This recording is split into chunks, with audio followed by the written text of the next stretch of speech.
Hi, it's Matt from tracymatt.co.uk, and here I have the Palm Treo Pro. If you're regular on the site, you'll know that we went to the launch event just a couple of weeks ago, and we finally managed to get our hands on one for unboxing and review. So let me comment first, I suppose, on the style of box. It's very small. There's not really much room inside that box, and Palm tell me that it's made from recycled packaging. The idea being that the box will stand on its own, I guess for presentation in retail and so on. Also sits quite nicely on your desk if you want to show off, I guess. Inside, nicely presented, nice orange interior if you like that sort of thing. The Treo Pro sitting right on top. Let's pull off the film there. Very shiny fingerprint magnet, I'd imagine, but we'll talk about that in just a moment. Underneath we have the getting started guide, which is all nicely wrapped in this orange ribbon. Recycling information and your certificate of authenticity for Windows Mobile 6.1. Another piece of plastic and all neatly laid out inside. You have your headphones, which are 3.5mm. This is a 4-pole because it has an inline microphone, but you can use standard headphones with the Treo Pro. There's a UK, a European plug for the small charger, which I'll just pull out now, and everything pops into the charger there. So let's install the UK plug.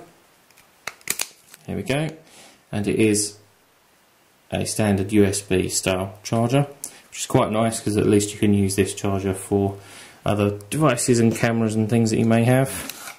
Last of all, in the bottom you've got general user guide and a USB cable, which is a micro USB.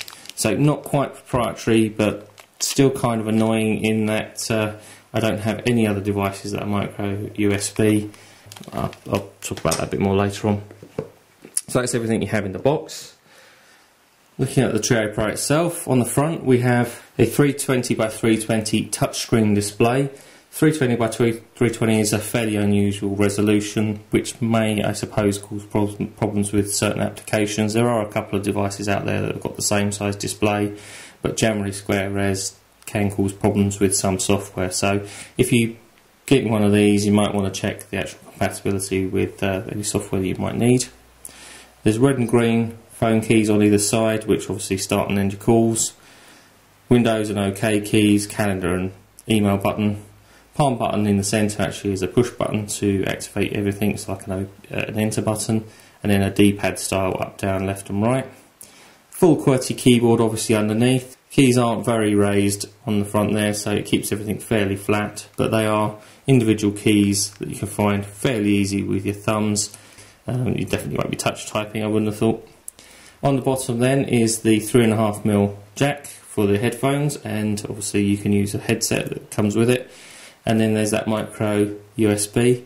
Now Palm are very proud of the fact that they've got a 3.5mm jack on the bottom, so you can use any headphones, which I think is a fantastic idea. I hate having to use these adapters, but to then use a micro USB, I don't have anything else with micro USB, it just adds another cable that I've got to carry with me, so I find that slightly frustrating. There you go. There's a stylus slot on the bottom. That's actually quite tight to get in and out. Very small stylus, not telescopic. Obviously this is touchscreen display though. On the side there is actually, believe it or not, IRDA, and then a button for getting into voice notes. On the top there is actually a switch for going in and out of silent mode. So when you switch it into silent mode, it activates vibrate. Button on top is your power button. Let's see if we've got any power in that battery. Doesn't look like we have any power in the battery. We'll look at that some other time. Up and down for volume control, and then a button, soft key there that can be customised. I think default function is actually for the camera. On the back, have a grill for loudspeaker, and then the camera, which is a 2 megapixel camera, no autofocus, no flash. Pretty bog standard. Definitely I would say probably what you'd consider the low end and the minimum on a device now is 2 megapixel. Very shiny on the back, as you can see. Definitely a fingerprint magnet. I mean, I'm only touching it very quickly doing the review and already covered in fingerprints. Underneath you have a fairly large battery. Palm say that the battery will give you definitely a day's worth of heavy use, probably more. Again, Palm commenting that the battery life on this particular device is very good. Underneath you got space for your SIM card, and our micro SD card slot is just there. So let's pop the back on, and it has just powered up. So quick rundown of the specification. This does have built-in GPS, which is great. It's the first Palm device to have both built-in GPS and Wi-Fi, and it's 802.11b. There is a Qualcomm processor which it runs at 400 MHz, which is pretty good. 2 megapixel camera isn't great, to be honest with you, but we'll talk about the actual quality of the stills later. 256 meg of built-in storage, i.e. ROM, but only 100 meg available to the user, so definitely going to need to use those micro SD cards. 128 meg of RAM, again pretty good. I'd say 128 meg should be the minimum on devices, but you know, there are some that are only 64, so well done Palm for putting 128. Right, Treo Pro does actually come with some GPS software built in, including Google Maps and their own mapping software. Again, we'll talk about that a bit more when we actually come to the review, but well done again for actually installing some GPS software. At least we can actually try that out without having to spend money on TomTom or Copilot. You notice I didn't unpack any CD-ROMs out of the box because I guess CDs wouldn't fit in there unless you want to use an 8cm CD, I guess. But the Treo Pro is pretty much unique at the moment in terms of how it sets up. When you first plug this into a PC, if the PC doesn't have active sync, Pro goes into like a mass storage mode and presents you with some information regarding downloading of active sync and looking at the user manual. So it actually fires stuff up from the built-in memory on the phone onto the PC, which gives you the ability to, as I say, download active sync and a few other things.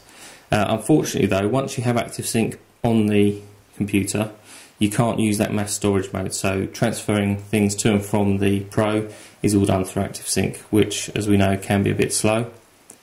But we'll comment on these sorts of things when we come to the actual written review, which will be online soon.